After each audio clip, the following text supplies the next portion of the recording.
Hello, puppies and kittens. Welcome to another episode of Reading Joseph Smith. Hey, do you mind? I'm on a show here. Shut up, stop barking.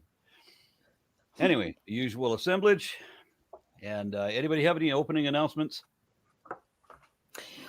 Bryce and I on Glassbox, a week from tomorrow, we are going to do a live show on the Naked Mormonism YouTube channel. And so, come and listen to us. We're going to chat. We do those quarterly. Okay, if you'll share the link with me, I'll put it in the description below. Okay. Anybody else? Nope. Okay, I guess we're doing jump into reading. Do we have Nope, he dropped off again. Jimmy's trying. Yep. Okay. Who's going to read? I'm always good for it, but you might get sick of me. I don't know. Yeah, I feel like the teacher that says, no, let's not always see the same hands. It's like, I will read whatever people want me to read. Let's put it that way. Hey, Walker, you want to take a stab at it? Sure, I can start. All right. We're in Nephi 9, second Nephi 9. I believe so. Sorry, I had to say Nephi. It just seemed right. Okay. And now, my beloved brethren, I have read these things that ye might know concerning the covenant of the Lord, that he has covenanted with all of the house of Israel, aka the Jews, and that he has spoken unto the Jews, and by the mouth of his holy prophets, even from the beginning, down from generation to generation, till the time comes that he shall be restored to the true church, aka Mormonism, and the fold of God, and when they shall be gathered some in the lands and their inheritance. Oh yeah, this is interesting. So the Mormons, or at least early Mormonism, believed that the gathering of Israel would actually be a physical event. Like people would actually go, the Native Americans who were Jews would convert to Mormonism, and then they would literally go to Jerusalem and reclaim their land. And that's what this is referring to. But in modern Mormonism, because nobody converted to Mormonism, the Jews didn't convert. Now it's, they'll convert after the second coming. Yeah. So it's there was a specific order back in the early days that was supposed to happen that is not happening. And they shall be established in all the land of promise. Behold, my beloved brethren, I speak unto you these things, that you may rejoice, and lift up your heads forever, because of the blessing which the Lord God hath bestowed upon your children. For I know that ye have searched much, many of you, to know the things to come. Wherefore I know that ye know that our flesh must waste away and die. Nevertheless, in our bodies we shall see God. I just have to point out really quick, in the original manuscript that has no punctuation, that verse was a goddamn slaughter.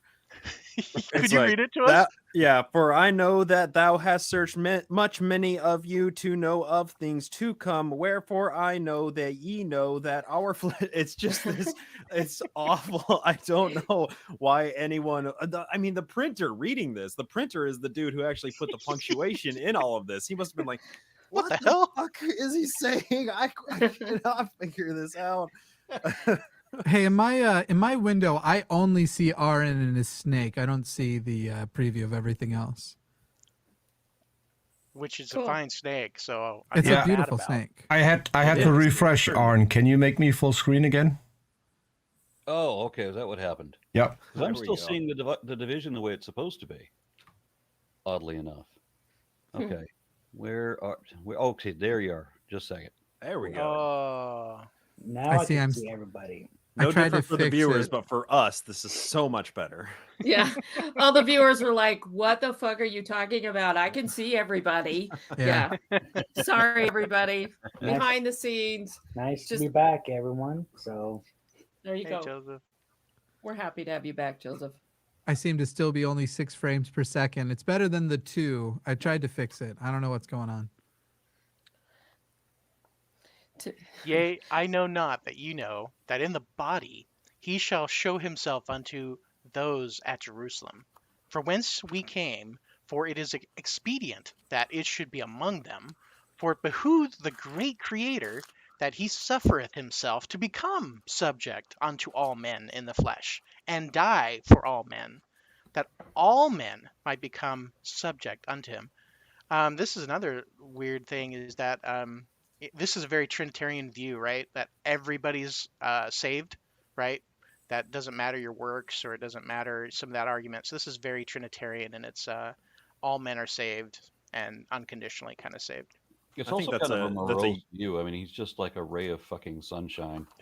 I think it's more a universalist take. than a Universalist. Trinitarian take. Yeah. Excuse me. Yeah. Good point. Universalist. For his death hath passed upon all men to fulfill the merciful plan of the great Creator. There must needs be a power of resurrection, and the resurrection must needs come unto man by reason of the fall, aka Adam. And the fall came by reason of transgression, aka sin. And because man became fallen, they were cut off from the presence of the Lord. Real quick, I want to point out what the author is doing here is trying to smash the Book of Mormon into the Bible. So this is God telling the Lehite family, the descendants of it, Jacob in this case, after they came to America, that, hey, there's going to be this Jesus dude that appears in Jerusalem to all the Jews, and y'all are going to know about it. It's going to be super cool, we promise. But he just wants to like make sure that everybody who is reading the Book of Mormon knows that they are carving, or they have carved out the space for Jesus to go, or to be born, or to appear in Jerusalem. So that's good fun.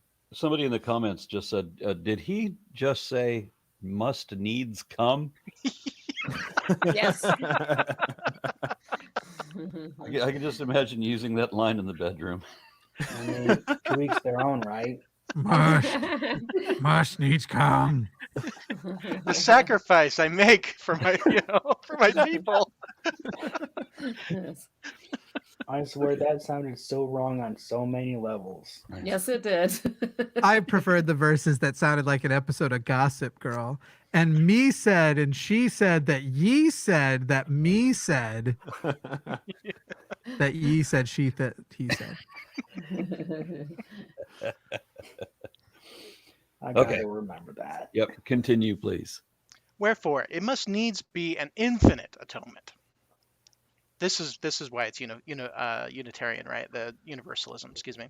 Infinite atonement, save it should be an infinite atonement, that this corruption could not be put on incorruption. Wherefore the first judgment which came upon man must needs have remained to an endless duration, and if it so, this flesh must have laid down to rot and to crumble, and to its mother earth to rise no more. Oh, the wisdom of God, his mercy and grace. Sorry. Amen.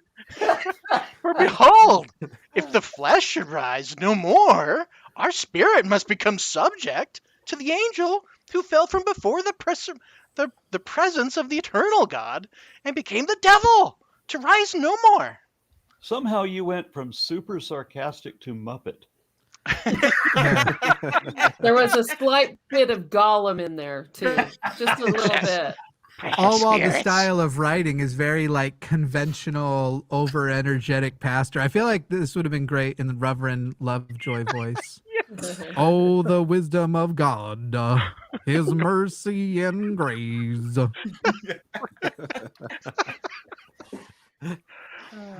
And our spirits must have become like unto him, and we become devils, angels to a devil, to be shut out from the presence of our God, and to remain with the father of lies in misery, like unto himself, yea, to that being who beguiled our first parents, who transformeth, or beguiled meaning told the truth, right? Who transformeth himself nigh unto an angel of light, and stirreth up the children of men into secret combinations of murders, and all manner of secret works of darkness.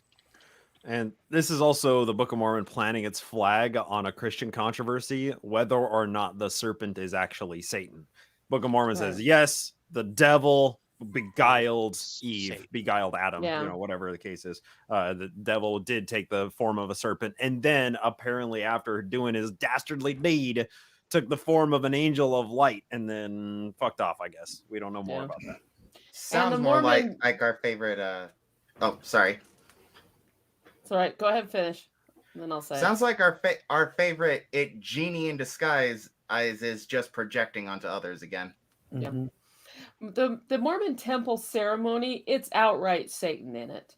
And then when Eve and Adam Adam and Eve have to confess to God of why they're covering themselves and why did they eat the fruit, Eve says, the serpent beguiled me. And so that's the closest reference they have to it. So yeah, Mormons believe it's actually Satan. It's not Satan but speaking as a snake, but just Satan himself, and that they use the term, I suspect they use the term serpent as more of an insult than anything else. Like the people that I live with literally think that Satan somehow magically transformed into a talking snake. No, they think he was always that. That's his natural form. Yeah. And yet he's supposedly supposed to be a spirit of some kind or something. Yeah. So Yeah, except when not, because the Bible is completely consistent, except when it isn't. Yeah, exactly. Same with Mormonism. But yeah, Mormons believe that Satan, Lucifer, Satan, whatever name you want to call him, and the third of the host of heaven don't have actual bodies, but that they can't possess you unless you allow them. They can't just randomly possess you. And so you get some distinctions there between Mormons and other Christianity that believe that kind of thing. But you have to allow Satan into your heart kind of things. And wasn't that Joseph Smith's first act after the church was established was to do an exorcism on his friend, the Knight family? The first miracle, on Newell First Night. miracle. That'll be the clip that I saved from this show, is where Shannon is saying that you have to allow Satan into your heart. well, I'm guilty. Oh, I have. So. Considering my research as of late, I have too. I've let Satan in all kinds of places. Get me behind me, Satan. By the way, hi, Jimmy. Hi, I don't know who you are, but this is Ivory Darkness. He showed up last week for the first time. So hello, good to meet you. Yep. Yeah, been a fan of yours for a while too. It's always weird to hear, but thank you. No one's usually nice to me on this show, so it was just very out of nowhere. So you got two appreciate fans it. on here, so. All right, we got very 300 nice people normally. watching, so let's get some entertainment going. That's right. Yep. Yes. does that mean me? Yes, please. Whoever Yes, you are. Southern Grandma. I vote Shannon's next. Oh, how great the goodness of our God, who prepareth a way for our escape from the grasp of this awful monster. Yeah, that monster death and hell, which I call the death of the body and also the death of the spirit. Real quick question for people who've know more about biblical stuff than I do. Was hell something that was ever described from when this book was supposedly written at like 550 BCE? Was hell as a concept a thing? The Christian hell? No, they didn't. Obviously, there wasn't a Christian hell in 500 BC. The Jews believed in Sheol, which was supposed to be pretty much the same place as the Greek Hades. There was one and only one place for all of the dead to go. And rather than being tortured or rather than playing harps or whatever it is that we imagine now, everybody went to the land of the dead to be dead. So you're just dead. Wow. Okay. So I point that out in a circuitous way to show that is yet another anachronism. And if any book that claims to be an ancient book has one single anachronism in it, then it cannot possibly be an ancient book unless the author was a time traveler, which that introduces a whole other set of unprovable points. But it's yet one of thousands of anachronisms in this book. That's just a 19th century Christianity being trotted out in apparently 545 BCE America. It's So good. like, Good stuff. the Bhagavad Gita was also contextually dated to the fifth the 5th century BC, around 600 BC, based on a reference that Lord Krishna makes complaining about people promoting the idea of evolution. And the believers, the Bhakti Hindu believe that all of this happened like 5,000 years ago. But then there's Krishna making this comment about these people who say that there is no God, and that all of biodiversity comes from cohabitation and lust, nothing more than that. And that like has been tied to the Ionian Greeks. So that means that that it wasn't written 5,000 fucking years ago. That was 600 BC at most. Yeah. And Mormons don't even really believe in hell. Yes, they have outer darkness and all, but it gets preached in so many different ways of, just various levels of light, depending on which kingdom you're in. But the closest thing I ever heard about with hell was that's just anywhere where you're not living with God. So it's even terrestrial telestial kingdom, because you're stopped in your progression. The eternal damnation thing means stopped, like a dam stopping water kind of thing. Except in this Book of Mormon, when they were writing this, it described heaven as being paradise, not being without God, being a paradise. And so they evolved the Book of Mormon. Yeah, the Book of Mormon doesn't mention anything at all about the 3 kingdoms of glory that are the big deal in Mormonism. Mormon heaven thing is different, so it stands out different from everybody else. So, well, if everybody gets their own planet, then what happens if your own planet is some tiny little desert, rocky, gray world like Mercury? Well, that's because you created the wrong one. Because the people get to blame. The people getting their own planet are only the very tippy top of the celestial kingdoms, the most special people ever, and they get to create universes and planets of their own and be gods and all that shit. Nobody else gets to. Everybody else is there to just sort of serve the ones at the very top. How it is multi-level marketing. It is totally multi-level marketing. In fact, when I mentioned I was interviewed by a investigative reporter from Pennsylvania once for some other stuff that I was involved in. And when she found out I lived in Utah and that I was Mormon, she's like, first question, of course, was, what wife are you? But then she says, okay, I have a serious question. She said, did MLMs start Mormonism, or did Mormonism start MLMs? Chicken and egg. And I'm like, that is very good question, and it can go either way, because Mormonism is an MLM and Mormons love them. That's why Utah is the world capital of MLMs. But yeah, I think I told you my whole family sold Shackley. Yeah. Yes. There's how many? Oh, I counted it once. There's somewhere around 20 different MLMs, the headquarters that are based within an hour of my house here in Utah. So yeah. Good times. Okay, I've got a couple of chats I'm going to jump into. Let's see. Let me see. I got the link for the glass box. And then Stuart the Celebrant offers £2 and says, I'm a great creator. Made a Mr. Hanky. I mean, it is about that time of year for a Christmas poo. Yes, it is. Extreme Gamer offers $2 and says, when they say ye, they must be talking about Kanye. Yeah. It fits. It's only getting more and more appropriate the further we see about Kanye. Yeah. Matt White says, behold, the work of Jay's myth are unto like the peace and mercy of God, endureth forever and passeth all understanding. Yes. Mormon Skeptic says secret combinations sounds like keywords, signs, and tokens, doesn't it? Yes, it Just does. a reference to Masonry. No. Freemasonry. Oh my God. Yes, I know. I know people who went through the temple the first time going, this is what the Book of Mormon says is wrong. Why are we doing this? Yeah. Stuart the Celebrant offers another £2 and says, I'm gay. The serpent beguiled me too. Tomer says, we talked about Sheol yesterday. Yep.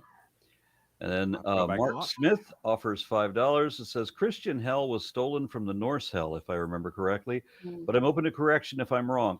Well, there may be partially correct. I mean, a lot of it was adapted from Dante's Inferno, which is just a complete work of fan fiction. But the initial idea of it is when Christians reached back beyond Judaism to the roots of Judaism. Judaism was founded on a lot of precepts that were taken from Zoroastrianism. But one thing that they didn't take was the judgment of the good and the bad of people, into two different forms of an eternal afterlife. The Zoroastrians had that. The Christians reached back past the Jews to get that aspect of it. And there was something in one of the Avestas of Zarathustra that says that the righteous man will, upon his death, ascend to the kingdom of justice and truth, ruled by Ahriman ruled by Ahura Mazda, the wise lord. And the evil man or selfish man, I can't remember what the judgment was, but that man will descend into the kingdom of the lie, ruled by Ahriman the opposer. And Ahriman the opposer, of course, is the basis of the Satan the opposer. I thought you were Not going to be say of confused with Sauron. Gozer. For a little bit of reference, and though it was possibly bastardized a lot by Christian missionaries at the time, most of the works we know about Norse mythology nowadays are from the prose and poetic Edda. In both of which it does refer to hell, the location. So it's kind of a bit of a shaky balance as to whether or not the name came from Christian bastardization or actual Norse myths. And then another comment from an unpronounceable string of letters says, will he write a sequel to his foundational falsehoods of creationism? Who? Joseph I guess Smith? they're talking about me. I can help with that. So they asked if you could refer to some good books on atheism, and I posted that you did an entire series on this one. So this was the follow-up question: is there a sequel coming? Actually, yeah, I don't see a sequel to that, but I mean, I'll do other things in the same vein. Then Jet Alone offers $5. Paging Dr. Satan, you have an open heart surgery in operating room 6. Then Balthazar 228 offers $4.99 and says, it's always fascinating to me that no one picked up that the angel Moroni literally starts and ends with the word moron. Well, you know what? A number what? of other people have made this observation. The other thing too, Balthazar, there will be a character later on in this book of Mormon that is named Moron. So we will get to that because Joseph Smith had a hard time coming up with names. As well as King fucking Nimrod. Yeah. I There thought of are a joke. so many Lehis and Nephis. There's even the anti-Nephi Lehis in there. The names are just repeated over and over and over. There's two major characters named Moroni. There's Captain Moroni and then there's Moroni Idea. It's confusing as fuck, really. It was Bugs Bunny who popularized Nimrod being a offensive term. It really was meant to be a great hunter, right? Yes. I know it's a little late, but the secret combination super chat made me think of a joke. Hey, what do Mormons use to protect? What code do Mormons use to protect their email accounts? What? And it came to password. Okay. I think that's enough. I can go. I'm out of here. There you go. You are done. No, for the stay, day. Jimmy. Your comedy is much appreciated. Thank you. Yeah, and on these historic names, how Nimrod was supposed to be a respectable name until Bugs Bunny messed that up. A friend of mine was commenting about this great and powerful Greek or Roman warlord, and what a terrifying person he was, all except for his name, Scipio. Oh dear. Which I'm pretty sure is not pronounced that way, but it's spelled that way. All right, so who's reading? I am. Okay. Verse 11, yes. And because of the way of deliverance of our God, the Holy One of Israel, this death of which I have spoken, which is the temporal, shall deliver up its dead, which death is the grave. So the temporal death, that when God comes back, when Jesus comes back, and then all the people's graves will open up and we'll have the walking dead. And this death of which I have spoken, which is the spiritual death, shall deliver up its dead, which spiritual death is hell. Mormons believe in it. There's two different things. There's temporal death, which is the death of the body that everybody goes through. Spiritual death means you sinned enough that you can't live with God. So that's basically what they mean here. Wherefore, death and hell must deliver up their dead, and hell must deliver up its captive spirits, and the grave must deliver up its captive bodies, and the spirits of men will be restored one to the other, and it is by the power of the resurrection of the Holy One of Israel. Mormons, this is something else you need to understand with Mormons. Everybody else in the world sees immortality and eternal life as the same thing. It is not to Mormons. Immortality is a free gift that everybody who is born on this earth gets resurrected and gets their body back and gets to live forever that way. But eternal life means living with God forever. And so that is something you have to earn. So I understand the confusion there, because I mean, the idea initially was that when you die, you die. Everybody accepted that you die. right. And then Jesus said, well, if you believe in me, then you won't die. Yep. Which was a bit of a lie, because everybody still dies. Yes. You know, every one of his followers still dead. And so they have to come up with this thing. Well, you die, but you don't really die. You only half die, or you only die in the body. Your spirit lives on. Okay, so if you He's believe only in Jesus, mostly dead, not Yes. all dead. Most. yeah, with all dead, there's only one thing you can do. But yeah, we're quoting that movie again. Where was I going with that? Oh yeah, so Jesus, if you believe in Jesus, then your soul will be resurrected. But what does that mean? Because everybody that didn't believe in Jesus is still going to have their soul resurrected just to go to hell. Mm-hmm. So what's the difference? Right. It's confusing as fuck. And I think the thing that happens is the religions will fit the narrative to whatever the point they want to make. And so, yeah, Mormons do it. All Christians do it. Everybody does it their own way. And it always bothers me that the wages of sin is death. Okay. Mm-hmm. Well, that's a hell of a lot better than hell. Yeah. And to Mormons, what that means is death as in you don't get to live with God again. Yeah. Not so the reward of living. sin is death. Yeah. So if you sin enough, death of being his presence. Yeah. So like, and like we pointed out several times, is Mormons like to change the meaning of things. So they make it mean whatever the fuck they want. Well, yeah, I'm noticing a trend, with other Christian denominations as well. Yeah. Okay. Okay. Oh, well, since I've already gotten an interruption, let me read a couple more chats that popped up. Antifa Jesus. Were there any other religions besides Native American peoples who respected wildlife, not have dominion over them? Well, yeah, the Jains and Buddhists. And I don't know if Taoism is considered a religion. Most people, I don't think, would consider that a religion. And of course, they're animists and shaman. And then James Hogue says, this is my first time watching these Mormon readings. Did I miss the part where Joseph Smith proved his belief true? You did not, because he never did. Yeah, like, wait, is that in this book? Fuck. Oh, all right. Can we read faster? Well, I want to get to never that. Mind. Yeah. Oh, my mistake. I know. And then the last chat that's up here right now is Mark Smith said, so what about the cremated? Yeah, that was what I brought up. Yeah. Oh, that gets so funny because, the whole thing of it was a long time that Mormonism said don't get cremated because, your body needs to be resurrected. It's going to be resurrected where you were buried and all this shit. And they finally stopped.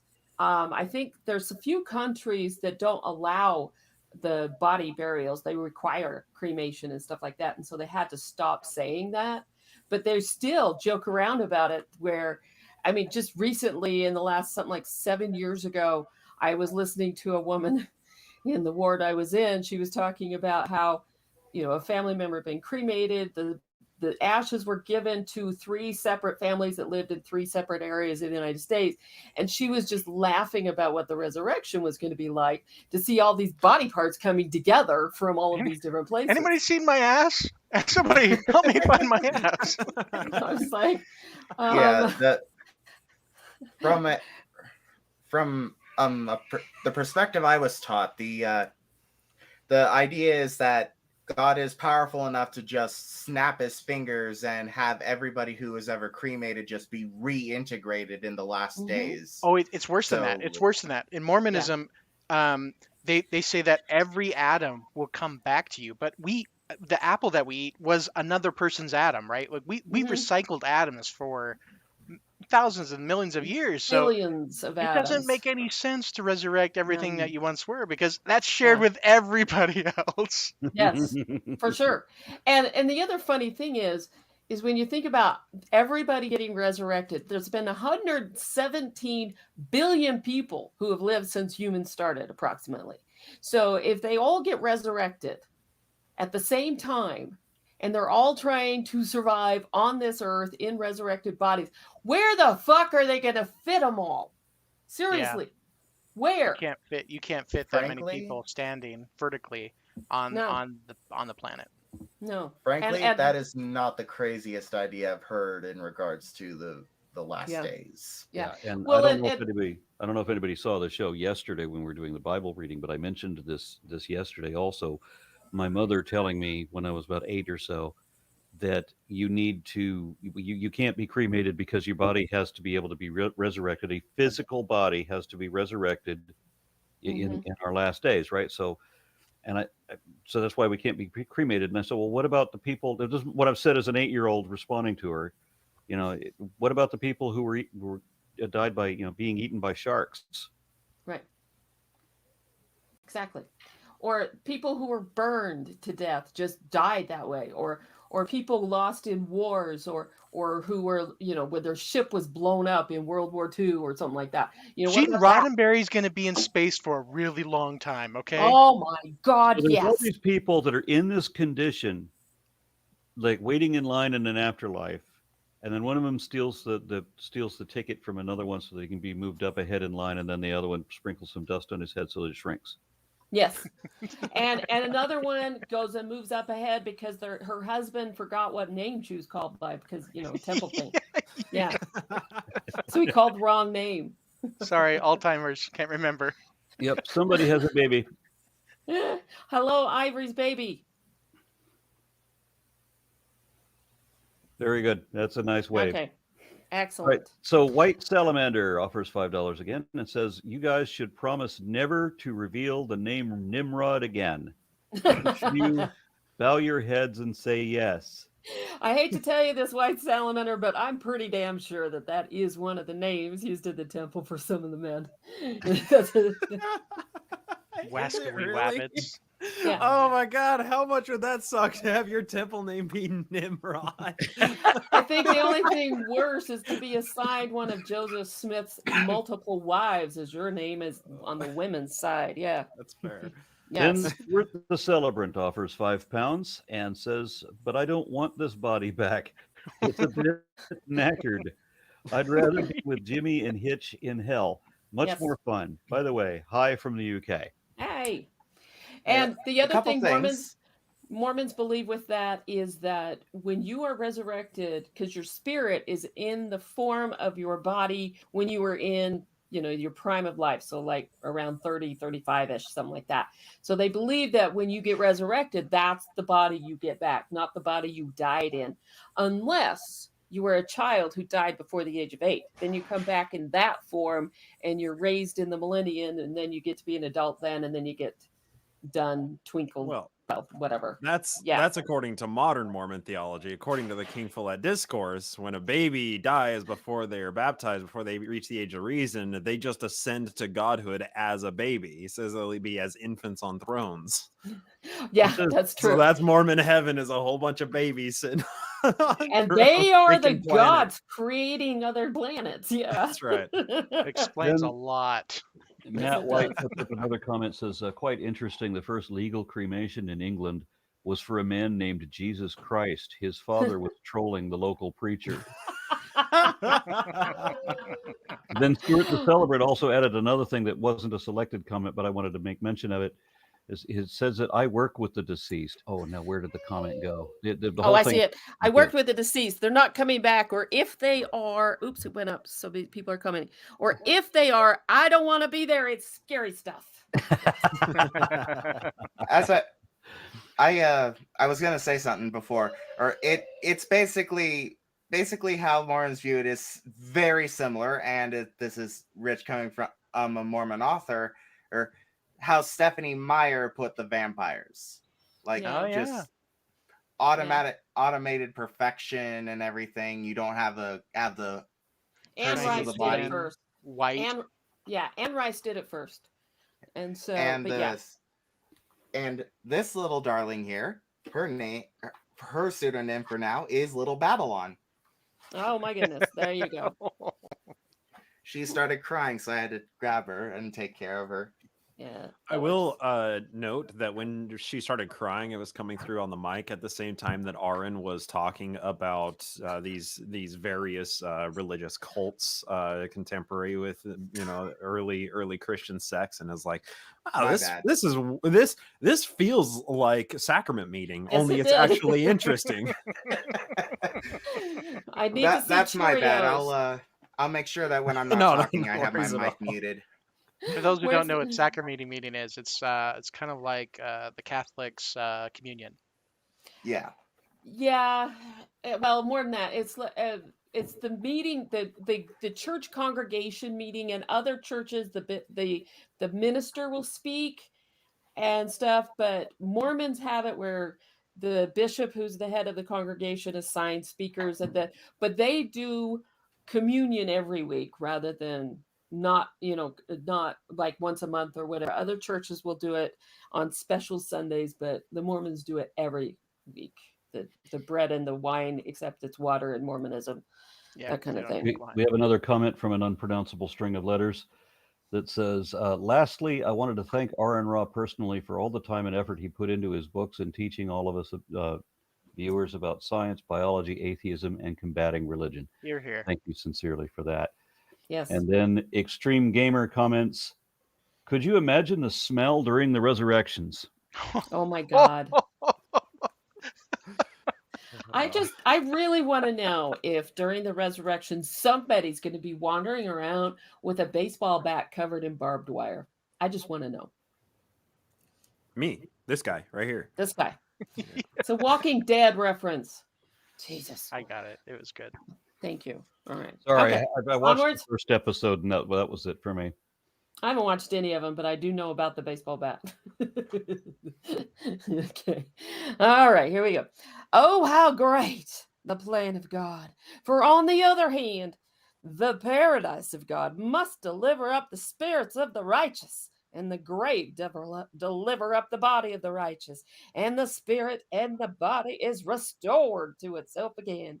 And all men become incorruptible and immortal, and they are living souls having a perfect knowledge like unto us in the flesh. Save it be that our knowledge shall be perfect. Yeah, It's just paradise. the same thing Paradise as in that before. as Everybody's going to get their bodies and spirits put back together. That's all he's saying. Just each level gets it. Real quick point to make on this. I love how the Book of Mormon is the pillar of the Mormon traditions, and it's so like it's supposed to be the most correct book on the earth. And here it talks about the righteous and the resurrection, but it took until years later that Joseph Smith was like dreaming up, oh cool, what do those resurrections look like, that he had to deliver a supplemental revelation that talked about all of the separate resurrections. Right. That blatantly contradict what's here in the text of the Book of Mormon, but apparently the most correct book on the planet couldn't get that shit right the Yes. first time around. Right. Right. And it's the most correct book because Mormons tell you it's the most correct book. Yeah, that's right. Yes. That makes it the most correct. Just so you know. Speak the lie enough, and some people will start thinking it's true. Yeah, First you abhor, true- then you true to tolerate, then psychology. embrace. Yeah, Very human of us to do that. that's very true. Okay. Wherefore we shall have a perfect knowledge of all our guilt and our uncleanness and our nakedness, because we didn't know when we were naked before. Yeah. And the righteous shall have a perfect knowledge of their enjoyment. Wait, what the fuck? Their enjoyment of being naked or what? Okay. And their righteousness, being clothed with purity, and even with the robe of righteousness. And it shall come to pass that when all men shall have passed from their first death unto life, insomuch as they have become immortal, they must appear before the judgment seat of the Holy One of Israel. And then cometh the judgment, and then must they be judged according to the holy judgment of God. Right. Lots of words. And It's not so a lot of hand-holdy. not a lot of statement. Nope. Yeah, it's just like so handholdy. Like, this is what's going to happen, and then that's going to happen because this is going to happen, and then this happens because this is happening. It's like just so slow, so tedious to read this shit. It's like listening to a couple of 10 and 11-year-olds making up a game. That's all it is. And then after that, this happens, and you do Yeah. this, and then I do that, okay? And then- But don't do it and any we'll- other way, okay? Don't do anything else. No. And then we're going to start it soon. This is Calvin Ball. Okay. And assuredly, as the Lord liveth, for the Lord God hath spoken it, and it is his eternal word, which cannot pass away, that they who are righteous shall be righteous still, and they who are filthy shall be filthy still. Wherefore, they who are filthy are the devil and his angels, and they shall go away into everlasting fire. Everlasting fire, describing Which is hell. something Mormons don't actually believe in They don't anymore. believe anymore. No. Mm-mm.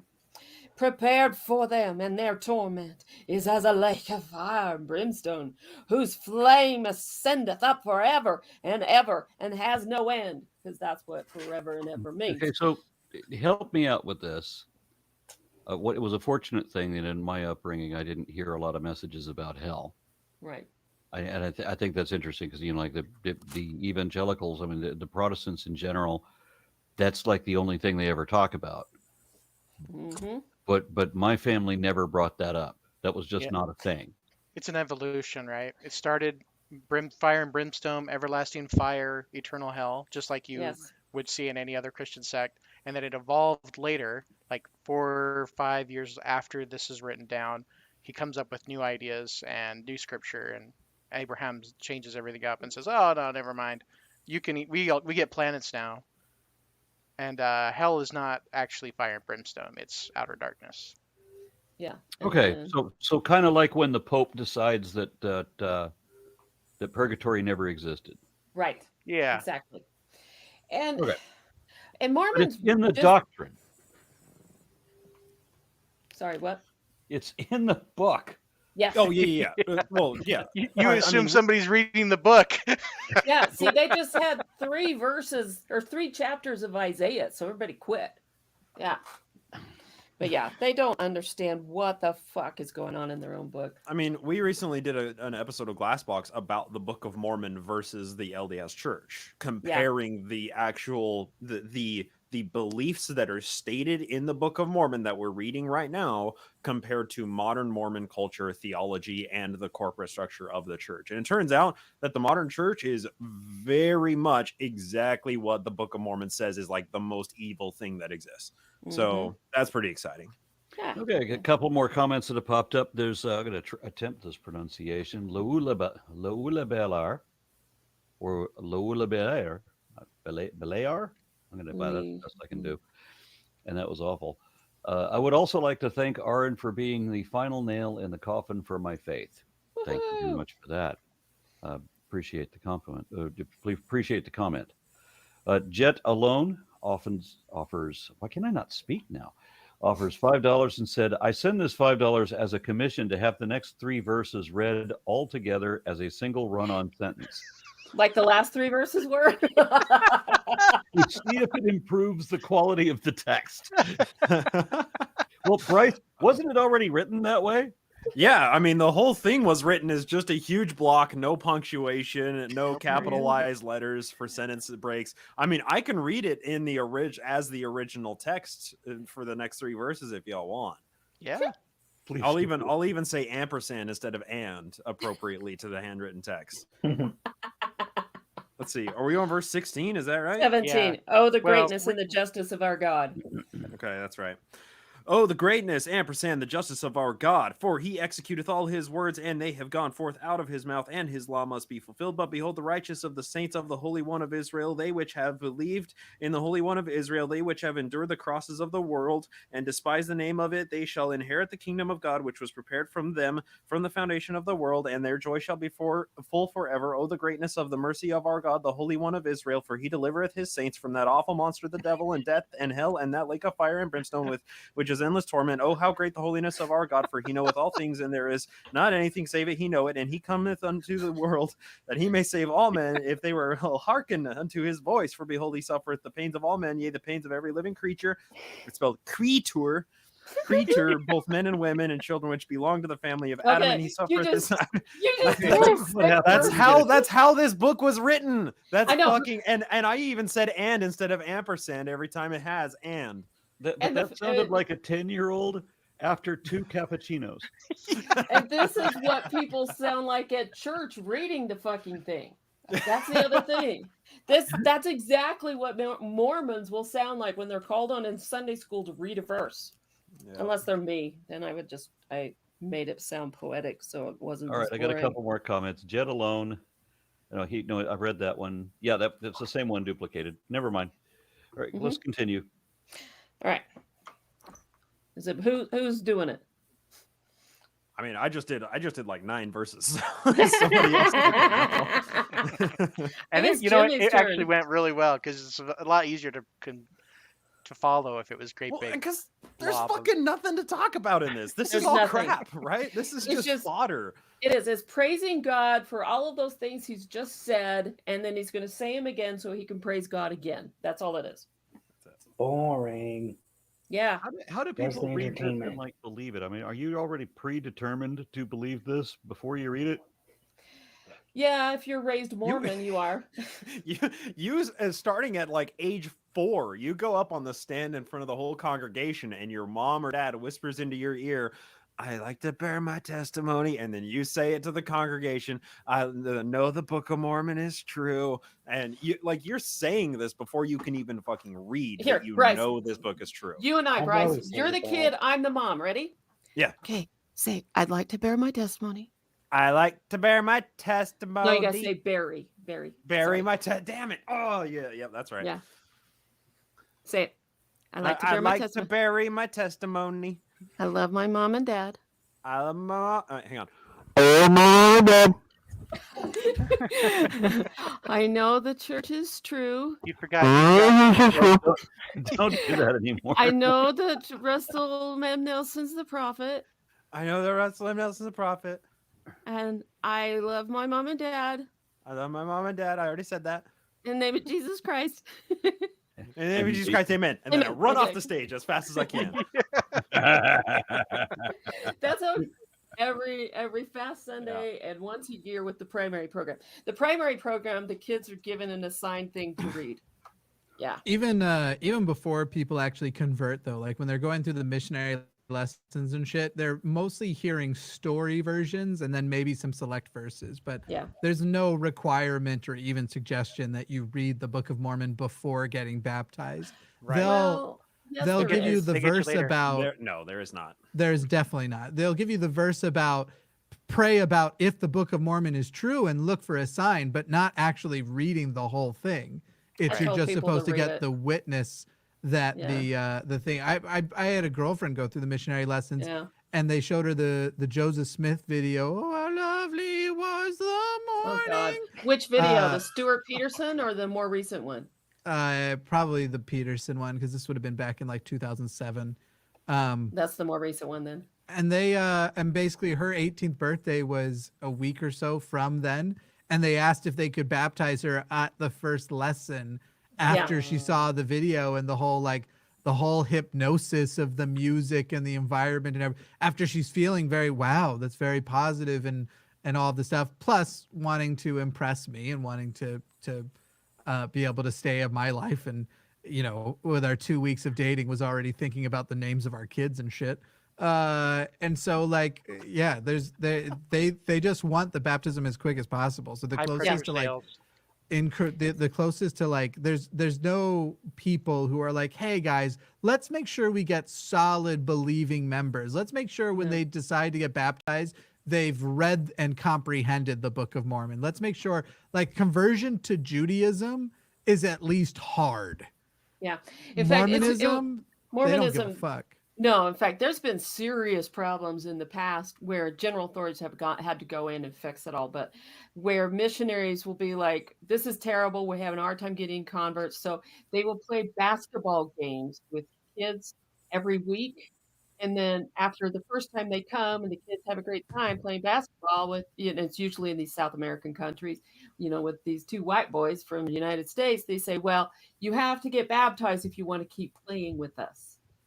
And so they had hundreds of baptisms of this kind of thing where nobody stayed. They just got baptized so they could play basketball. And so they had to go and just clean them out so many different times. Well, So we gotta- real quick comment on what Jimmy was saying. If anything, it is more encouraged to not read the Book of Mormon before you convert to the church, before you're baptized. And that is one of the primary things that missionaries will do is during their first discussion, they will ask the people who they're meeting with, will you make a commitment to get baptized? Yeah. That's the very first discussion. So these two shinied up, great looking teenagers show up at your house with the Book of Mormon and they hand it to you. They give you the first lesson. And at the end of the first lesson, before you had a chance to read more than 2 scriptures out of the Book of Mormon, they ask if you're willing to get baptized. It's Always- that's always be changed closing, from, yeah, right? that's changed since I was out too. Yeah. So we got a comment from JC for $5. Said, just listened to that Glassbox pod episode. Bryce and Shannon nailed it. Mormons don't follow the BOM much, for better and worse. Great companion to this. Thank you. Thank you. Ah. That's awesome of you. Thank you, JC. Yeah. It gets better. Mark Crispin offers $5 and says, Shannon and Bryce are the GOAT. We're the Podcast greatest of funny. all time. And that $5 goes to Aaron. Yes, it does. Aaron, I love all of your podcasts. Yep. Okay. Thank you for that, Mark. Thank you. Thank you, Mark.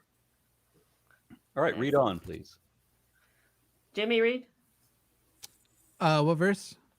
22.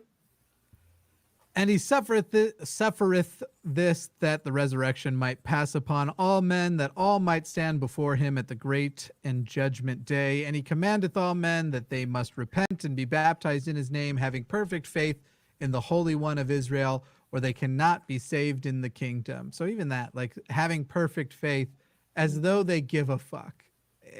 Whatever makes you say yes to baptism, they're good with. They don't even want like a halfway not flaccid faith. They don't care. Yeah, the great and judgment day. Yes. Yes. Yeah. Oh, The yeah. great. All of this was dictated by God, right? Including the grammatical errors and Yes. Well, no, he's saying it's 2 separate things. It's a great day and it's a judgment day. It's going to be like a solid, like a nice temperature Sunday. You get like a solid, you don't have to wake up till like 10, but then there's an amazing brunch waiting for you. And Judgment Day is more at like 6 p.m. You got a whole afternoon to do your hobbies. It's a great day and it's Judgment Day. Right. okay. So That explained it. Isaac Raskin adds Thank you, Walker. Sorry. Do old Mormon families have stereotypes about converts, and do they treat them differently, like for dating, etc.? Converts, not so much. That you love converts because it's like they are proving that the church is true to you that were born in the church, because it's like, see, if it wasn't true, they wouldn't get converted and not just be born into it. Where it's problematic is ones who are like, if you're married to somebody who's not a Mormon, or if you have non-Mormons in your family, that's where you start getting treated differently. But people love converts. But it is definitely a badge of honor to be Bick, born in the covenant, and it's super Yeah. a badge of honor to have pioneer blood, to come from the original Mormon pioneers that settled Utah. So that's Yeah. it's wonder not if- that converts are treated differently. It's just that royalty is treated exceptionally. Although you have to understand also, if you are a convert from someplace like the projects, then you are treated differently. That is fair. I wonder People if the subtext was wondering if when the whole concept of flirt to convert sort of came about, if that's sort of where that question was That could be. deriving from. And I think it started with Joseph. They might have taken a break, but My brother, Not this Joseph here. So. my brother baptized, That's right. was one of those crew who would baptize 300 people a month, right? Wow. And it was Jesus. a very Catholic, and he would just tell them whatever they want to hear, and then they would dump them, right? And so there can be like people who actually show up for the church meetings. They might get glorified, but if you don't show up, they won't follow up on you. No, Like there's not a lot of when you're converting 300 people a month, there's no follow up with them. None I whatsoever. didn't realize until now that I have pioneer blood. Yeah. Do you? Yeah, because my family would brag that they were, that Joseph Smith and a handful of other people were in our genealogy. Yeah. Mormons are all about genealogy. My mom Big does those genealogical things. And I got a side note about that, which I thought was hilarious. She's going through the genealogy and she happens across Odin and Freya of Asgard. Oh wow, that's awesome. Yeah, they moved to Denmark from Asgard, which was taken to be Asia land, which was Asgard supposed to mean. Oh my God. Like, so you're telling me that you can go ahead and brag that we have John Smith and somebody else from the Mayflower is in our family. Okay, fine. And you can brag that Joseph Smith and somebody else in Mormon Foundation is in our family. Okay, fine. But now you've given me fucking Odin. Yeah. What a great story, right? What a great history to have. I have British family who during all of that like crossed the seas by boat to join the saints in Utah. So I've got the British pilgrims in there. But what's really embarrassing about Mormon genealogy is you see a lot of people who are very impressed by it. It's one of the things that you'll even hear from like people who are scientifically minded, like, yeah, Mormon is crazy, but that genealogy stuff is cool. The 23andMe and Ancestry both reference their logs a lot, but you have an upper limit where you have to stop because Mormon genealogy, if you actually like show out their bigger long thing, they have a gap in the middle. They expect you to trace back to Adam and stop, which means trace back to an Old Testament genealogy character.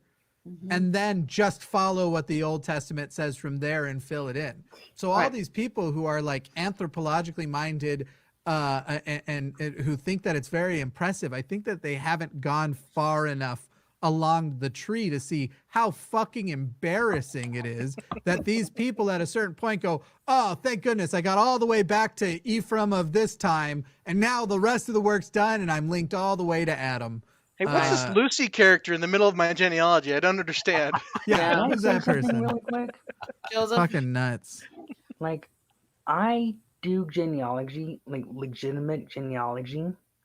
I don't use any of the Mormon websites, only Ancestry itself. And just so you know, though, they're referencing a lot of the Mormon databases. They work together. But anyway, I know that's why I kind of tried to do my own research. But obviously, I had big questions about Odin and Freya. Hey, like I was second century Denmark, and so I'm trying to figure out where do you get birth records and all of that from? And it turns out no, they just made it up. Yeah. Like I always thought that the whole world family tree thing on Family Search was really ridiculous. People make up lots of weird shit on there. Right. They do. And you cannot verify any lines to this supposed Adam and Eve because they never existed. Right. The ones that are in the Book of Mormon or the Bible. Yeah. And Yeah. you have to actually go back to a certain point where there's no records at all, and that's Right. completely dead. So Because Stuart isn't the it Celebrant. something like 10 generations back or something like that, where it really, I shouldn't say 10 generations, but a couple hundred years back, where the only records that are kept are ones like the royalty, but just the basic common man doesn't keep. There were no records. If There's they no can't birth or find ending. King Arthur, Yeah, nope. then how the hell are they going to find anybody else from the 2nd century? right. Now, of course, Mormons, because they do focus on genealogy, family history, whatever the fuck you want to call it now. And one of their big things is that during the millennium, after the second coming, when Christ It'll comes be and a rules whole on the family earth, history project. they're going to be, all they're going to be doing is genealogy, For because you will 1,000 have years. the person standing there telling you the date they were born, the date they died, who their fucking parents were, and all that. He's Oh, that got was a a good Ouija pun, board in sorry. front of him, right? Little Ouija Yeah. board going on. They'll just have the actual person there, which I'm like, well, then why doesn't the actual person just do it? Why do you have to do it for them? But, John Smith, please raise your hand. John Smith. There's a Yeah. million John Smiths. Hey, which one? Yeah. So Well, it's gonna- like I got those some more names. comments that have piled Yeah. up here. Oh. Stuart the Celebrant offers 2 more pounds. Have we got to the special underwear yet? Of course not. That's nowhere Ooh. in the Book of Mormon. Yep. Sorry to disappoint. We're never going to Nope. get there. Nope. That's in no Mormon scriptures at all. That At is all. Sorry, this nowhere is to be funny. found. Someone in the live chat said, "I've seen Jamie trace his sponsorships all the way to Adam and Eve." I'm often sponsored by AdamandEve.com, which is a sex toy website. That's hilarious. Yes. You can do it now. Use the code SNOW at checkout, 50% off. Do it. Wow. Or get you some- you can go to Target and buy a butt plug. But you're getting a Target quality butt. That's right. plug. Adam and Eve. Careful. 20% of what Adam and Eve makes goes to fight HIV around the world. So, Yeah. but you can go to Target. Target butt I plug. mean, that's a good cause. That's right. So James Hogue says, I know this one is one of the oldest jokes about Mormon, but Brigham Young, was Brigham Young his real name, or was he simply, I guess is what it's supposed to say, an obvious pedophile? Hmm. I 'Cause of have Brigham never Young. caught on to that until now. I never. The Brigham Wow. Young. Yeah. Brigham Young? Yeah. Yeah. Which I never caught wasn't on Joseph to that. Bryce, wasn't Joseph Smith worse at that though than Brigham Yeah, Young? I don't think Brigham took any wives that were under the age of 16, and Joseph had like 3 of them. So Yeah. I think Joseph was a lot worse. And then I think it was either Wilford Woodruff or Lorenzo Snow that was even worse than Joseph for taking Lorenzo. too Yeah. much wives. Yeah. Then Mark Smith says, so all are equal, but some are more equal than others. Yes. That Yes. is absolutely it. That is the subtitle of all Mormonism right there. Yes. Yes. And then It's an MLM. Mormon skeptic says Mormons are programmed from an extremely young age. The BOM Yeah. was my reading primer. Yep. Yep. Same here. Someone in the live chat said they're a crafter and they make their own butt plugs. I'd like to bring out the holiday tree that I made on my lathe last year. This is for the Christmas time. It is a wooden holiday tree. There's a video of how I made it. I don't know how. Is this one of the gifts of Christmas? One of the. That's right. On the 3rd day of Christmas, my true love came to Just be me. careful hanging ornaments on that thing. You wouldn't want to lose them. 3 wooden butt plugs. That's 2 cherry dildos. Oh my. I do not want to know what one is. I hope the butt plug is at least covered in some kind of waterproofing varnish. Actually, I'll show you how I solved that. If you look here on the bottom, it says "Do not put in body." I don't know how you can make that out. Splinters might occur. Okay, that made my night. This For is my, display purposes only. Yeah. this is my holiday tree. As everyone can see. There we go. Getting really close up on that. What is it? What is that, Jimmy? It doesn't look like a tree. Yeah, this is the tree. This is the brand. It looks like in a model, when those people who make model train mountain areas. I think this looks like their trees. Yeah. Looks It's like made something of- that Aaron might knowledge. put in one of his It's snake made of maple. terrariums. I think this is maple. All right, so Randy, let's just get put it in back your to mouth. reading. All right. Can we read now? Okay. Well, I was testing how hard it was to guess how. I couldn't remember what it was. I think it's maple. That's why I did it. Yeah, you wouldn't want a softwood. No. Yeah, definitely not. Softwood is never for butts. You don't want a pine holiday tree. Right. Whew. All right. And I got another Wherefore? comment. Don't treat me Hold like on, a I got burden. another comment up This here. is the best part of the whole show. Iconicer, I think is how you say this. I binge watched the early Mormonism series on MythVision this week with Bryce and David Fitzgerald. It was great. Thank you so much. Very good. Thank you. Glad you enjoyed it. And Deconverted Man says Christians sometimes say that the fast growth of the early church can only be explained by Jesus coming back. How fast did Mormon church grow versus Christian early church? When I don't think either one grew as fast as Islam. Right. I don't know how to compare it. I know some rough numbers of early Mormon growth. It kind of depends on what era, what decade you're talking about, but I don't have comparisons among other faith traditions. I only know the Mormon stuff. Plus, you should also account for all the people who left Mormonism when things started to go sideways, right? Like, Yeah. I feel like Yeah. if you're going to be apples to apples on that, you'd really want to have both numbers. But they don't take your name off. So it still No. looks like exponential growth. Yeah. So then Salient D says, if Mormons get to become gods on other planet, where exactly does Yahweh come from, according to Smith? Oh my God. This is my that's such a favorite lovely thing ever. My Yeah. favorite question. Oh my God. All right. As So man is, but you got to do the phrase: "As man is, God once was; as God is, man may become." Got to get There you into go. that. yes, Anyway, but go, Bryce. so I believe in my heartest of hearts that Joseph Smith was fucking trolling us. Because the planet, according to the Book of Abraham, which is a wacky goddamn text, I really hope that we get a chance to read it on this. According to the Book of Abraham, God grew up on the planet nearest to the star Kolob. Now, what's cool about Kolob is when Joseph came up with this, he had some passing familiarity with Hebrew. So if we try and look at Hebrew studies to see where Kolob may have come from, it would be KLB because, Hebrew doesn't have vowels in it. So KLB could be Keleb, it could be Kalab or Kolob or whatever the case may be. So when we find other passages referring to KLB, in I believe it's in Deuteronomy, there's a certain passage that calls male prostitutes dogs.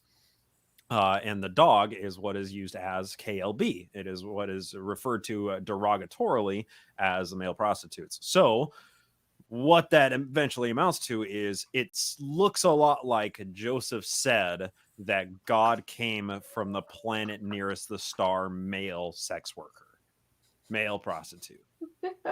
Chipmunk. And Planet when Chipmunk. when you consider Mormon theology, that all like Mormon heaven is just a gigantic God fuck fest, I mean, it kind of makes sense that God came from this planet. Maybe he was projecting himself into that, a little bit. I mean, maybe, right? It could be. So I remember asking the missionaries when they came by to tell me about Mormonism, and that I could, become a god and have my own planet and everything. And so what you're saying is that God, our God, was once just some guy working in a convenience store as a night clerk, and they say, "Oh no, God was always God. God is God." So they didn't buy into the phrase that Shannon just said. Right. That's because they didn't want to cast their pearls before swine. Right. Nope. They You were explain making to it up them, on the Aaron. spot because they actually didn't know the answer. Because if That's they had consulted with somebody, they would have been like, well, God has always been our God. We've never had any other God but our God. And as far as eternity goes, we should consider him as the entirety of our God. But eternity is complicated. We can't even conceptualize the concept of never having a beginning, and we never had a beginning. But at some point, our intelligence that existed prior to our soul was organized by our God. The people you talk to were just making it up as they go, which is a pretty common Mormon thing to do. Yeah. And they'll also like make things up. Like they'll tell a investigator one story, and then they'll tell insiders another story. So, and that's where some of that comes from. So there's a famous talk where the prophet at the time was having an interview with and he said, no, we don't believe in multiple gods or people having their own planets. And then privately, he went to the Mormonism house and kind of like told everybody, I know our doctrine, ha ha ha ha ha. It's don't know, nobody remind me that I know what we really said, you know. So Salian D says does a follow up. And said planet with male sex workers existed pre-universe? That's quite meta. Well, it existed pre-Earth. Right, you're just talking about our universe, which is really funny because it doesn't fit with Mormon theology, especially with that, because Mormon theology teaches that God grew up on another planet in a different universe from his God's universe that he created. And so our God, Elohim, which is what the temple refers to him as, he is one, we did everything he's supposed to, not drink coffee or tea and, that kind of shit. Went to church on Sunday, paid all of his tithing so that he could become a God. Then he created this universe. With its own Jesus. And then everybody on every other planet has to believe in our Jesus. Right. Because, this war in heaven that happened was over whether somebody should be tortured and sacrificed or not, kind of thing, shit like that. So, yeah, it's confusing. After you're baptized, they tell you the location of the Stargate and what you have to do. No, well, let me put some more meat on that too, because with the whole, male sex worker planet thing, this is not something that I picked up. This is not something that other people picked up out of whole cloth. This is something that I learned about from Mormon apologists who have tried to pinpoint where Kolob might be. And they say it's probably in the Sirius star cluster, because Sirius, of course, is the dog star, right? So this is not me coming up with this shit. There are Mormons who believe that it's true that God came from male slut land. And during the 80s especially, there was this real time where people would get together to discuss stuff like this that's known as the deep doctrine. So Mormons call it getting into the deeps. And it got to where the general authorities were like, no more of those. Only teach what we teach you in Sunday school. You got to stop doing those. And we had a neighbor that would do that because he just loved talking about Kolob and everything. And that was one of the big things. So, yeah. Another comment from Jav says, do you ever think that Joseph was actually a troll, seeing how far he could take this and was just blown away by how gobsmackingly gullible everyone is? Yes. You're saying a convicted treasure hunter would lie?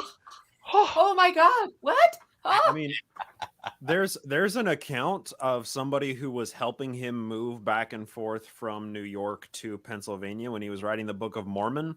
And this person relates a story. His name is Peter Ingersoll, that Joseph told him that the Book of Gold Plates was he just made it up out of thin air. And the quote is specifically, "Now I've got the damn fools fixed, and I'll carry out the fun." Like, I mean, it's hard not to be like, yeah, he was just seeing how far he could fucking push it. And it's really funny when we have incidents like Peter Castro come along. Let's be honest, it was very profitable for him. So he goes from treasure seeking and makes money off of that, and then he just graduates to religion and makes money off of that. This is one and the same. Yeah. So Mormon Skeptic says, being able to lie and convert people on my mission, I guess is what it meant to say, was a major crack in my shelf. Yeah. Amargan offers $20, thank you, and says, when a Mormon man gets a planet and his wives, does he also get the same number of mothers-in-law? Yes. Oh, snap! unless he takes sisters. Joseph Smith did do that. Oh, true. Yeah, he did. He married at least two sisters. Unless one of the wives is also the mother-in-law. That's also happened. Yeah. I will say, this is my soapbox. Release the William Clayton Journal, church, because William Clayton talks about this very situation happening when he married sisters. Yep.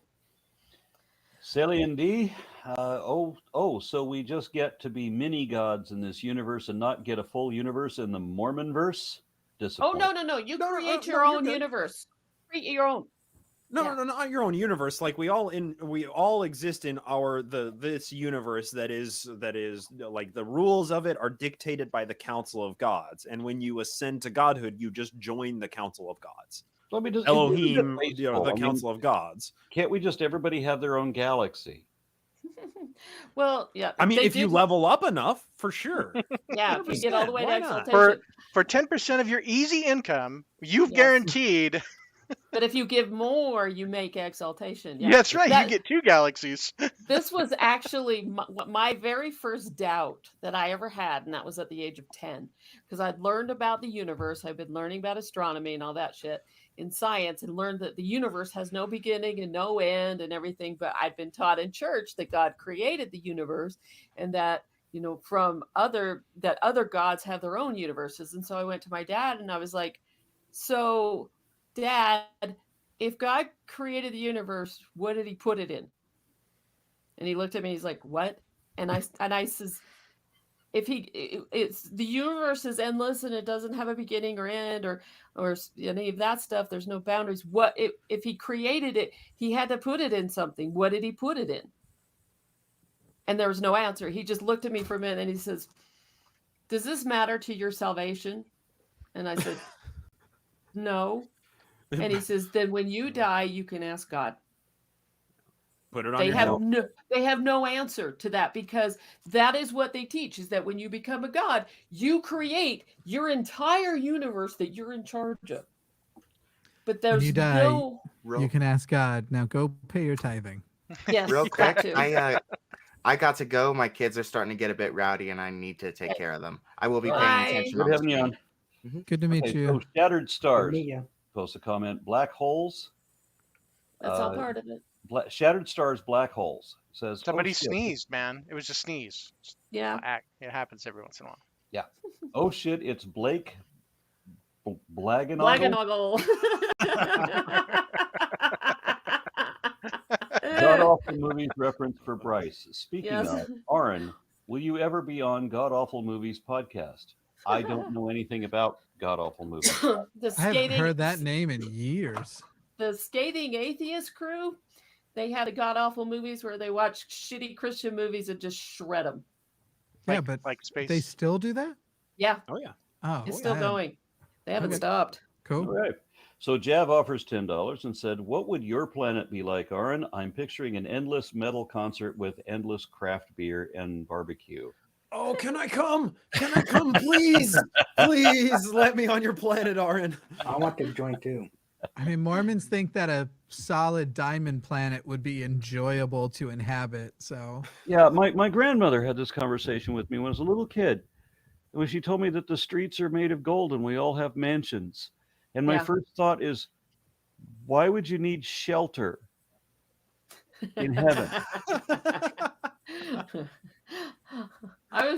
What I wondered about is we were told, we'd have a mansion. That's where we would live with our families, the ones who get there and yada, yada, yada. But I was like, what if they all are buried? Wouldn't they have their own mansion? Why would we be living, what is this, like this huge rabbit warren home?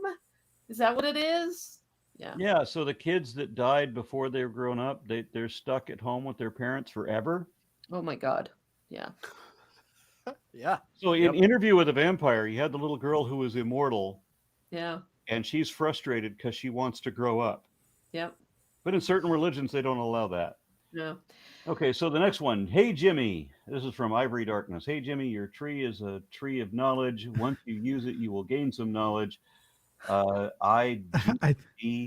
Never mind. Gotta go. I think this was in our private. I think that is mixed in with. I think he was just trying to say that to me in the private chat. Yeah, gotcha. So we'll just keep that one private. All right, let's see time. We'll keep it private after you already said it. I haven't read the whole thing. I think the butt plug part was the private thing. You're the one showing it, man. I mean, holiday tree. No longer private. Nothing is private. Alexi Time offers $20 and says, has anyone heard Matt Christman's from Chapo Trap House analysis of the history and politics of early Mormonism? He's not pro-Mormon, but he has some interesting takes.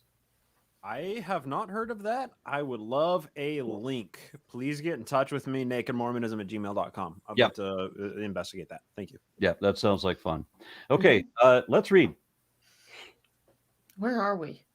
I think 24. I think we're in second Nephi somewhere. Yeah. Holy shit! There's 54 verses. I know. How about I'll read, but we're not gonna get a pad down and write your notes down. I'm gonna do 10 verses straight. Or we just have Bryce read them without punctuation. I know. I was going to say let Bryce read it like that again. I'm happy to do it. Happy to. And if they will not repent. All right. Yeah.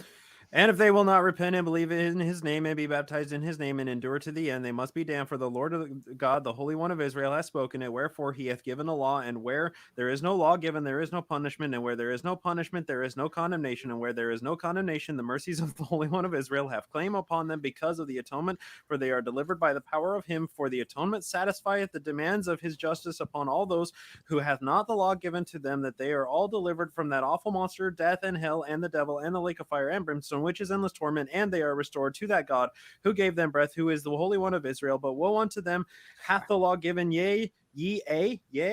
Wow. Yeah.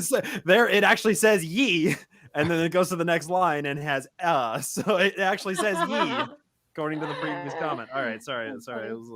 But woe unto him that hath the law given that hath all the commandments of God like unto us, and that transgresseth them, and that wasteth in the days of his probation. For awful is his state. Oh, that cunning plan of the evil one. Oh, the vainness and the frailties and the foolishness of men. When they are learned, they think that they are wise, and they hearken not unto the counsel is of God. Nice mistype.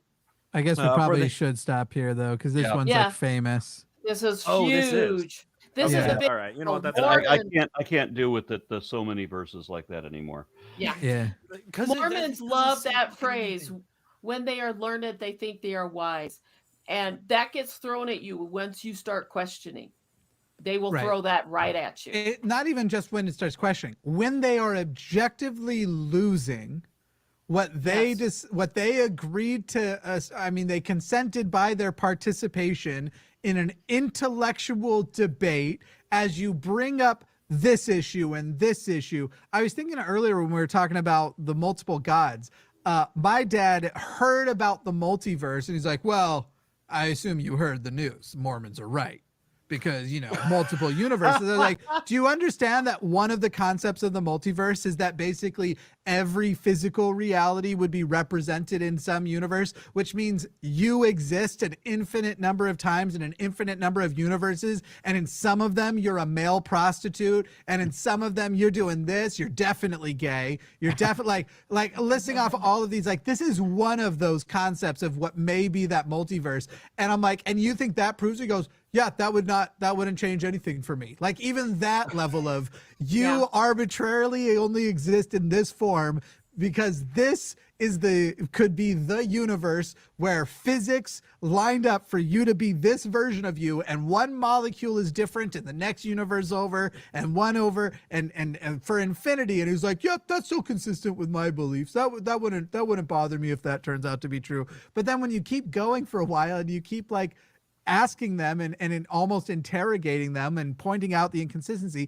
at a certain point they hit this moment, and my dad did, where I was pointing out the inconsistency of that belief, and he goes, well, look, when they're learned, they think they are wise. Well, who the fuck else is wise, motherfucker? Jesus Christ. The people who learn nothing?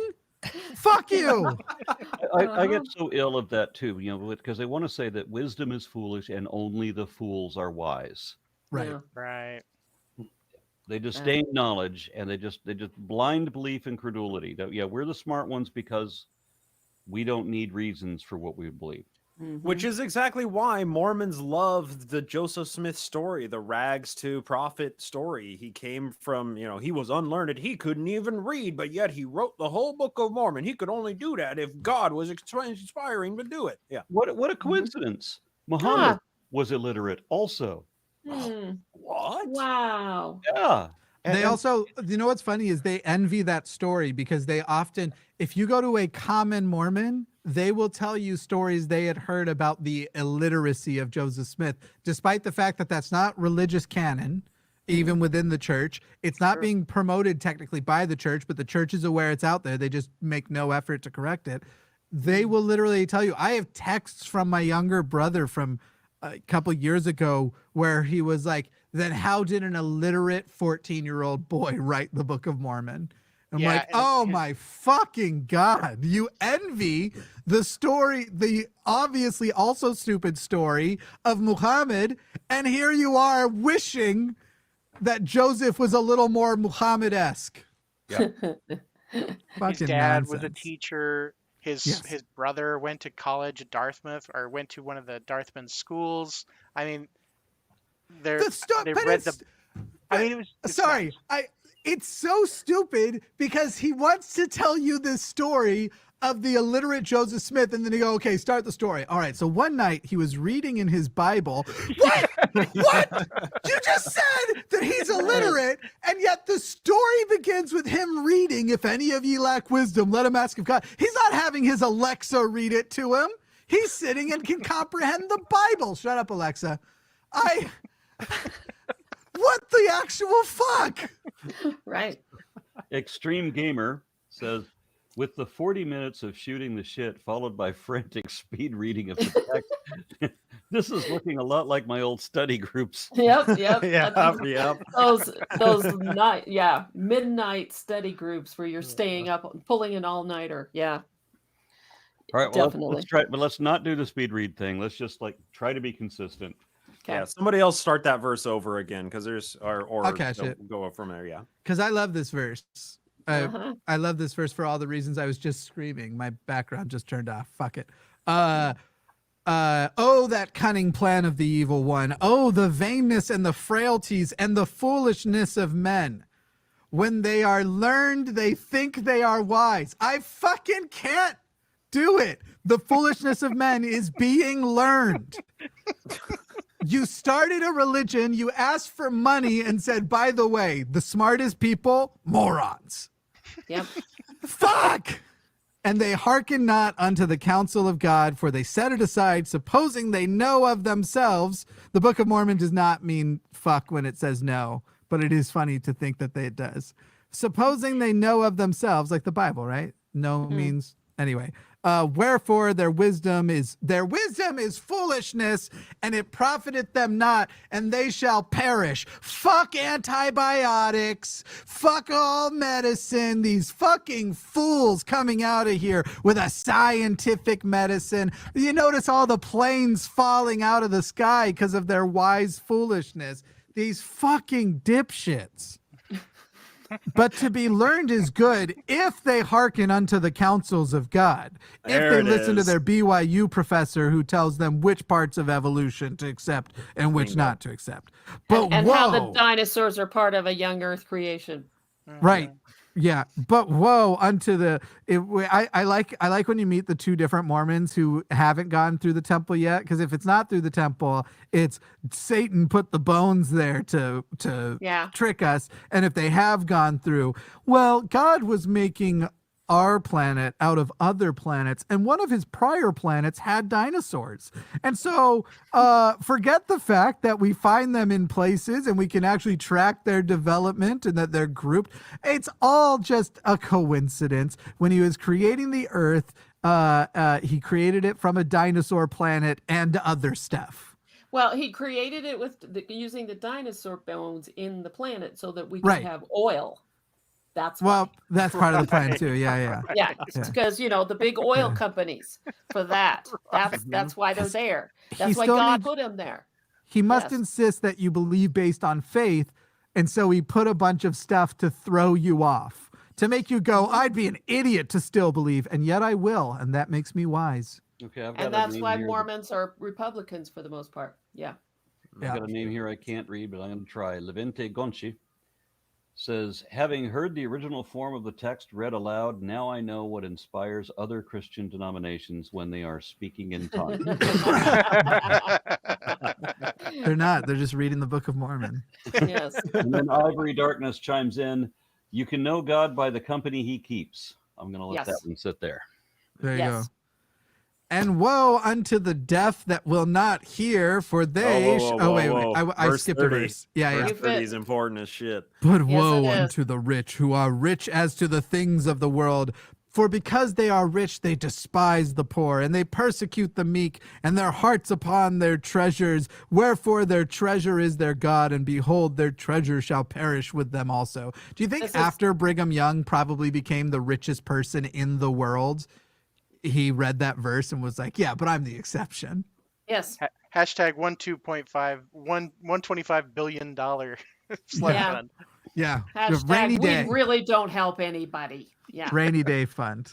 Literally the richest religion on the planet calls this book their scripture, and it has that fucking passage in it.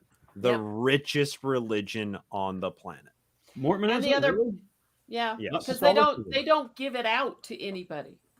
Catholicism has a lot of liabilities. Mormonism has almost no liabilities that are, beyond the religious things, right? So their liabilities are their churches, which are cleaned and administrated and run and managed by the members who are all volunteer pay. And then their temples, and the temples are oftentimes much more valuable for the land that they are on because they're in metropolitan areas or up on the hills in high wealth and high income areas. So the church doesn't have orphanages, it doesn't have hospitals, it doesn't have anything that costs it money, but it has a whole lot of businesses that make it money. Yeah, the kids that go on missions, they pay for their own. The old people who go pay for their own. Really? And, yeah. I'm about to do like 7 verses a row of the woe untos. If you're playing irony bingo, you're about to win. Yes. I thought we just did on that one. And woe unto the deaf that will not hear, for they shall perish. Because, Mormonism is very timely in understanding scientific development, social development. That's why, and I'm not kidding, I've heard Mormons say this, even though the opposite is true. Well, Mormons brought black people in way before everybody else did. They were like the last. To do it way before everybody else did would mean that everybody else was doing it about now. They justify it because of the black woman who was sealed to Joseph Smith as his servant. No, but I'm talking about when they're talking about 1978. They pretend 1978 was early, that it was basically before the civil rights movement and it was before the lifting of apartheid, so it was before in 1978 no one even knew any black people, so it was like not certainly the Mormons didn't. There was like only 2 black people in all of Utah. So what were we? And I had a dream that in 8 years we will have church access where we've never had it before. Yeah, fucking Christ. Oh my God, they really do think. Anyway, woe unto the blind that will not see, for they shall perish also. Woe unto the uncircumcised of heart. Don't. That is a dangerous procedure. Do not get your heart circumcised. There is no excess of flesh. It won't make your heart cleaner over time. If you're pretty sure that's fatal, it has to be by a fugu chef.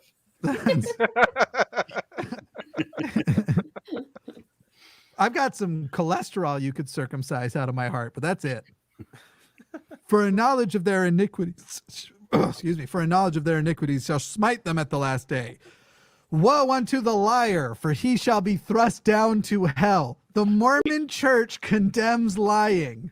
Yes, they do. Stone in the hat, Urim and Thummim. That's all I'm going to say. Yeah. Woe unto the murderer. Not secret. Right. Joseph Smith was not a polygamist. They believe in hell. Yeah, exactly. Sometimes. Woe unto the murderer who deliberately killeth, for he shall die. You only do that if God commanded you, and God is the voices you hear in your head, you know it's him. If it's like, if he's telling you to kill like your son, or maybe to take daughters as sex slaves, that's the God. Or drunkard people who have capes that you want. That's right. God is sending his voice to you through your neighbor's dog. Mm-hmm. Oh, he loves that. I mean, if Satan talks through a snake, snakes are scary. Dogs are lovely. Dog is God backwards. All of this makes logical sense. Yeah. I just love how the guy who was writing said that he was killing people because of what a dog told him. Mm. Good God. By the way, isn't this their why Mormons largely support the death penalty? Woe unto the murderer who deliberately killeth, for he shall die. Yep. And eye for an eye and all that stuff. One of many. Brigham Young was very much for it. Woe unto them who commit whoredoms, for they shall be thrust down to hell. See, I was hoping it would be consistent with the rest. Like, woe unto them who commit whoredoms, they shall get laid like crazy. They are, though. They're being thrust down to hell. Look, I don't mind going to hell. And I'll go spend eternity with the horse. Thank you very much. So if you're going to say thrust, you got to say it with a Scottish accent. Yeah, thrust him down to hell. In the old go ahead. It's about Velvet Jones, author of How to Be a Hoe. Just an SNL actress who was portraying the part of somebody who's taken his advice to become a hoe, and she goes, and you get to have lots and lots of sex. Yeah, it's the best. You get it there, and you get it in exaltation, but that's about it. Mm-hmm. Yeah, woe unto those that worship idols.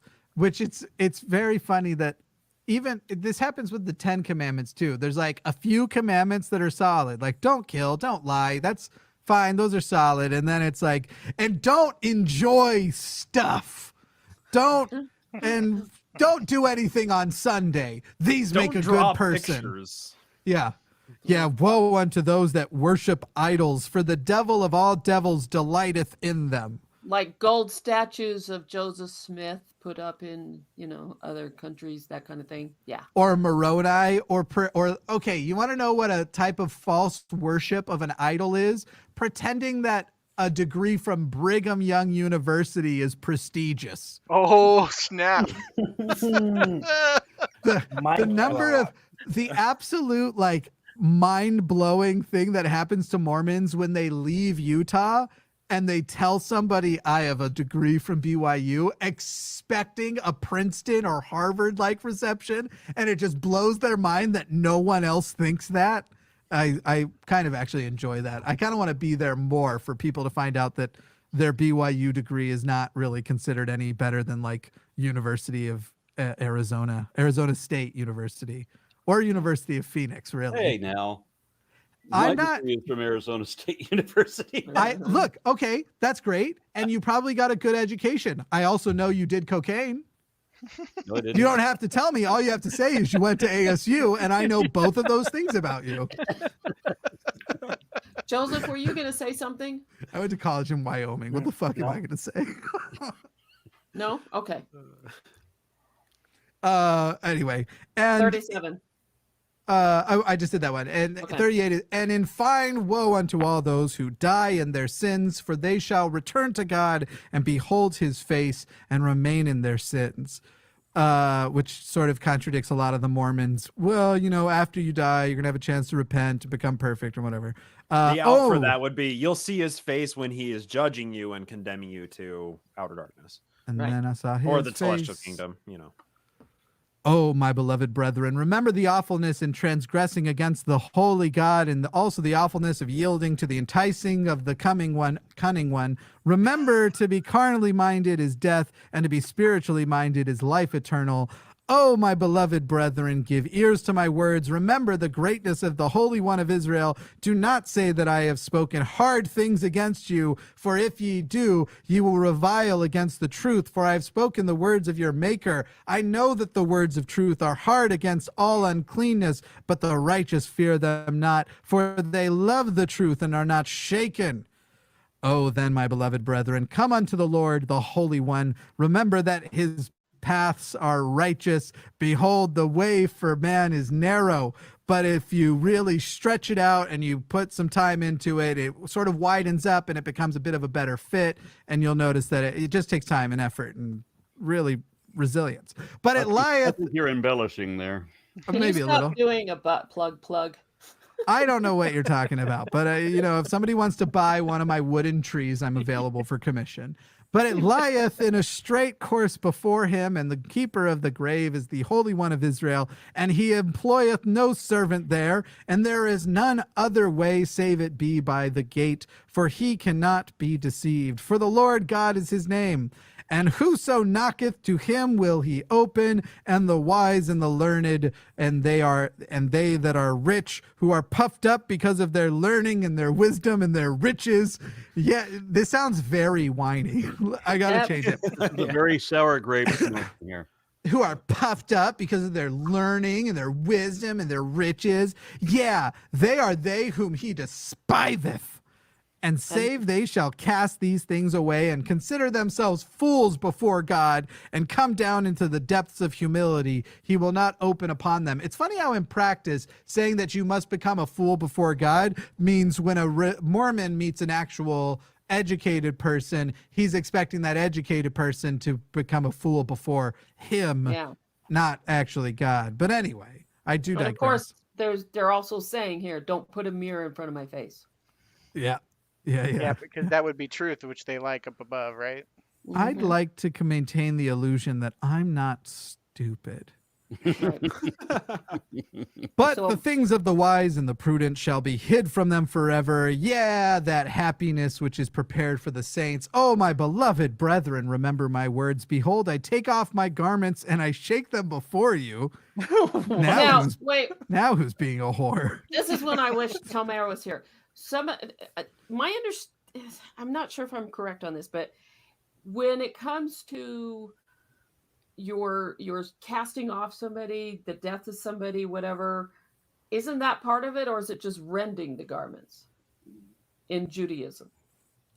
I just don't remember any Jewish shaking of garments. Okay, because the other thing is the way we talked about this when we discussed it, like on my mission and shit, this is also similar to the shaking the dust off your feet thing. Yeah, and so you're condemning them.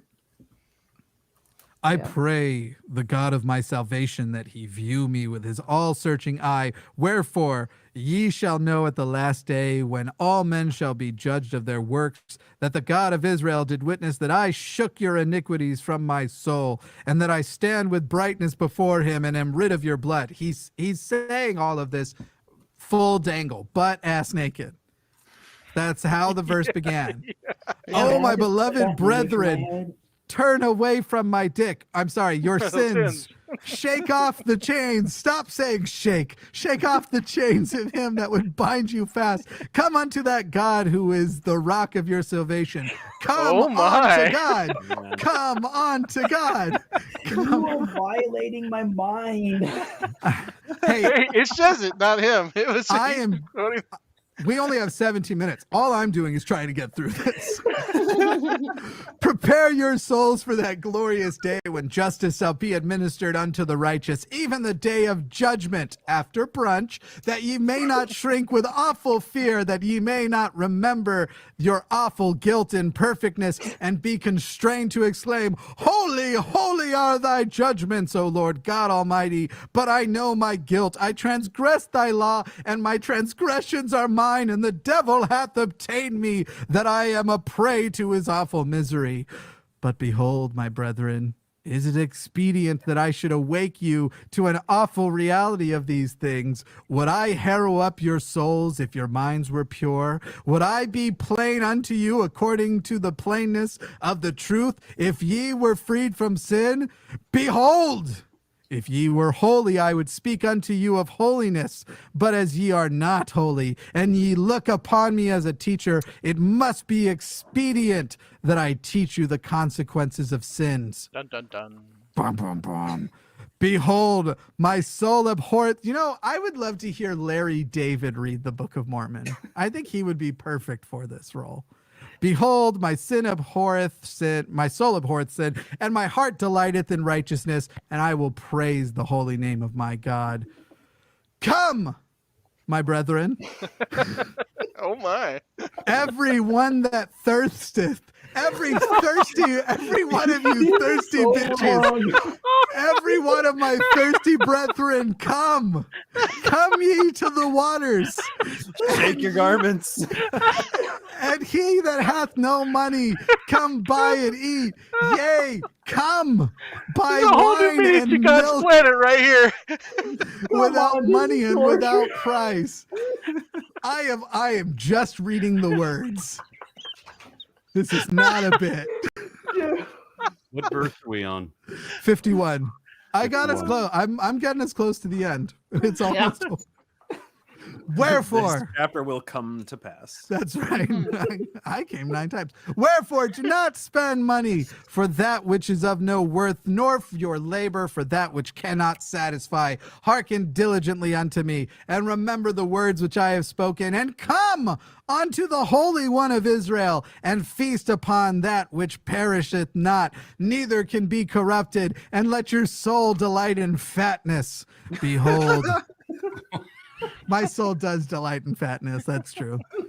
Behold, I don't know whether or not fatness is referring to like being gluttonous, or if this is a girth thing. I just want to understand it. Is the Holy One of Israel, is he sticking his tongue out? We don't know if he's sticking his tongue out, but we know he's out. He's got his dick out right now. 10 verses ago, he said he took all of his clothes off and shook it at the people. He is doing this butt ass naked on the corner. There you go. Okay. Continue. Behold, my beloved brethren, remember the words of your God. Pray unto him continually by day, and give thanks unto his holy name by night. Let your hearts rejoice. And behold, how great the covenants of the Lord, and how great his condescensions unto the children. I fucking say, what'd you say? Contraceptions. You said it wrong. Oh, Oh, that makes sense. Look, I got to tell you, I find the Lord very condescending. Condescensions makes total sense to me. All right. Fair. Okay. It can be either, you know. And how great his Wait, does yours actually say contraceptions? No. Oh, I was going to bet my mind. I just blown. mistranslated it for the purposes of being a funny. Got it. Unto the children of men, because of his greatness and his grace and mercy, he has promised unto us that our seed shall not utterly be destroyed according to the flesh, but that he would preserve them. And in the future generations, they shall become a righteous branch unto the house of Israel. And now, my brethren, I would speak unto you more, but on the morrow I will declare unto you the remainder of my words. Amen. Can someone hand me a robe or something? I'd really like to put my dick away. Amen.